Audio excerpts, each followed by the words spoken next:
Daily current affairs में आपको स्वागत है।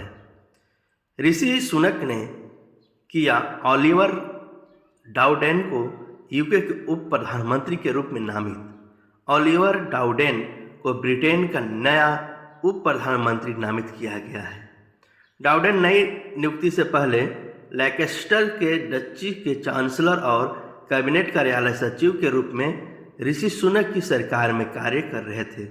वह 2015 में हट एस्मेरस के लिए संसद सदस्य रहे हैं। विश्व बैंक रसद सूचकांक पर भारत 6 पायदान चढ़कर 38वें स्थान पर चढ़ा।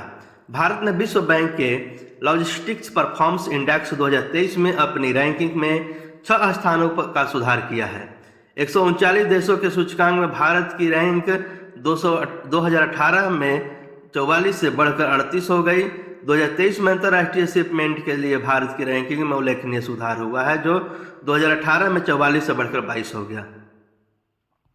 विलियम शेक्सपियर जयंती 23 अप्रैल। विलियम शेक्सपियर की जयंती हर साल 23 अप्रैल को मनाई जाती है। विलियम शेक्सपियर का जन्म 23 अप्रैल 1564 को इंग्लैंड के स्टैंडफोर्ड ऑन एवन में हुआ था। उनकी कुछ सबसे उल्लेखनीय कृतियां उनकी त्रासदियां हैं, जैसे मैकबेथ, रोमियो और जूलियट और हैमलेट। अक्षय तृतीया 22 अप्रैल 2023। अक्षय तृतीया अनंत समृद्धि का दिन 22 अप्रैल 2023 को मनाया गया। इसे आखा तीज के रूप में भी जाना जाता है। यह त्यौहार बैसाख महीने के तीसरे दिन बसंत ऋतु में आता है। अक्षय तृतीया भगवान विष्णु को समर्पित है और हिंदू पौराणिक कथाओं के अनुसार इस दिन त्रेता युग की शुरुआत हुई थी। इस दिन को भगवान विष्णु के छठे अवतार परशुराम जयंती के रूप में भी मनाया जाता है। पृथ्वी दिवस 22 अप्रैल वर्ष 22 अप्रैल को पृथ्वी दिवस मनाया जाता है। इस दिन का उद्देश्य प्रदूषण के तेजी से बढ़ते स्तर, जलवायु परिवर्तन और अन्य परिस्थितियों के बारे में जागरूकता बढ़ाना है, जो पर्यावरण को नुकसान पहुंचाने में योगदान करते हैं और हमारे ग्रह के अस्तित्व को खतरे में डालते हैं। 2023 की theme invest in our planet है। सीनेटर गेलॉर्ड नेशंस ने परिस्थितियों को बढ़ावा देने के लिए 1970 के दशक में पृथ्वी पर किए थे। 24 अप्रैल को मध्य प्रदेश में 9 अभियानों की शुरुआत करेंगे प्रधानमंत्री मोदी। प्रधानमंत्री नरेंद्र मोदी मध्य प्रदेश में राष्ट्रीय पंचायती राज दिवस के दौरान 24 अप्रैल 2023 को इंक्लूसिव डेवलपमेंट समावेशी विकास थीम के तहत 9 अभियानों की शुरुआत करेंगे। वह इस कार्यक्रम में वेबसाइट और मोबाइल ऐप समावेशी विकास भी लॉन्च करेंगे। मोबाइल ऐप को सार्वजनिक भागीदारी के दस्तावेजीकरण को सुनिश्चित करने के उद्देश्य से डिजाइन किया गया है। किस राज्य सरकार ने पदोन्नति में दिव्यांग कर्मचारियों के लिए आरक्षण की घोषणा की है? महाराष्ट्र सरकार ने दिव्यांगजनों के रोजगार के आरक्षण के लिए मई 2022 में महाराष्ट्र की सरकार के द्वारा वहां के गवर्नरों को एक प्रपोजल भेजा गया था, जिसको अभी हाल ही में अप्रूवल दे दिया गया है।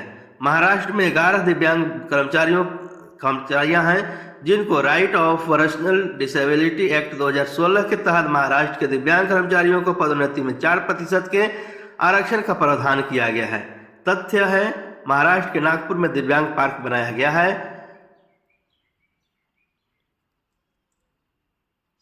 हाल ही में काशी विश्वनाथ जैसे गलियारा कॉरिडोर बनाने की योजना की घोषणा किस राज्य सरकार के द्वारा किया गया है? असम। हाल ही में असम सरकार के द्वारा काशी विश्वनाथ कॉरिडोर जैसी एक कॉरिडोर डेवलप करने की घोषणा किया गया है। पर्यटन को बढ़ावा देने के लिए 2019 में वाराणसी के गंगा घाट के काशी मंदिर तक 230 करोड़ रुपए की लागत से एक कॉरिडोर बनाने की योजना में लॉन्च किया गया है। गुवाहाटी ब्रह्मपुत्र नदी के किनारे। हरियाणा में दिव्यांग पेंशन योजना के लिए शुरू किए गए चैटबॉट का नाम क्या है? ताऊ से पूछो। हरियाणा सरकार के द्वारा हाल ही में फैमिली आइडेंटिफिकेशन कार्ड बनवाने के लिए योजना को लॉन्च किया गया था, जिसमें किसी व्यक्ति के समस्या के समाधान हेतु हरियाणा सरकार के द्वारा एक चैटबॉट ताऊ से पूछो को लॉन्च किया गया है। विश्व का सबसे बड़ा सिंधु घाटी सभ्यता म्यूजियम हरियाणा की राखी गढ़ी में बनाया गया है। विश्व पृथ्वी दिवस किस तारीख को मनाया जाता है? 22 अप्रैल को। 2009 से प्रत्येक 22 अप्रैल को विश्व पृथ्वी दिवस के रूप में मनाया जाता है। इस वर्ष का विषय इन्वेस्ट इन आवर प्लानेट रखा गया है। यह 14 से 21 अप्रैल के सप्ताह को मनाने की घोषणा किया गया था। नहाई द्वारा वित्त वर्ष 2024-25 तक देश भर में कितने किलोमीटर ऑप्टिकल फाइबर केबल को फैला रखा गया है? 10,000 kilometre.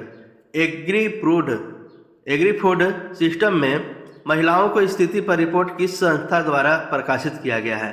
Food and agriculture organization FAO के द्वारा हाल ही में जारी एक रिपोर्ट के अनुसार एग्रीकल्चर और फूड में महिलाओं की स्थिति में बारे में बताया गया है, जिसमें यह कहा गया है कि एग्रीकल्चर और फूड में महिलाओं और पुरुषों दोनों की भागीदारी बराबर है, लेकिन मत्स्य पालन महिलाओं की बढ़ाया जाएगा। क्यूबा के राष्ट्रपति के रूप में किसने अपना दूसरा कार्यकाल शुरू किया है? Miguel Diaz Canel. क्यूबा के राष्ट्रपति के रूप में अपना दूसरा कार्यकाल मिगुएल डियाज कैनेल के द्वारा शुरू किया गया। उनका दूसरा कार्यकाल पहले से ही शुरू किया जा चुका था। कौन सा संगठन अबू धाबी में अपना पहला विदेशी कार्यालय खोलने की योजना बना रही है? Asian infrastructure investment bank AIIB। UAE में COP28 का आयोजन किया जाएगा, जिसमें सस्टेनेबल डेवलपमेंट की बात कही जाएगी, और सस्टेनेबल डेवलपमेंट के लिए एशियन इंफ्रास्ट्रक्चर डेवलपमेंट बैंक द्वारा फंड दिया जाएगा। इसीलिए AIIB की एक शाखा अबू धाबी में खोला जाएगा। चुनाव आयोग द्वारा बिहार चुनाव के लिए राज्य आइकन के रूप में किसे नामित किया गया है? मोनिका दास को। बिहार चुनाव आयोग के द्वारा बिहार चुनाव के लिए आइकन के रूप में मोनिका दास को नामित किया गया है। यह एक ट्रांसजेंडर है। मोनिका दास पहले ट्रांसजेंडर बैंकर भी है। मोनिका दास मंगला मुखी समुदाय से संबंध रखती है। धन्यवाद।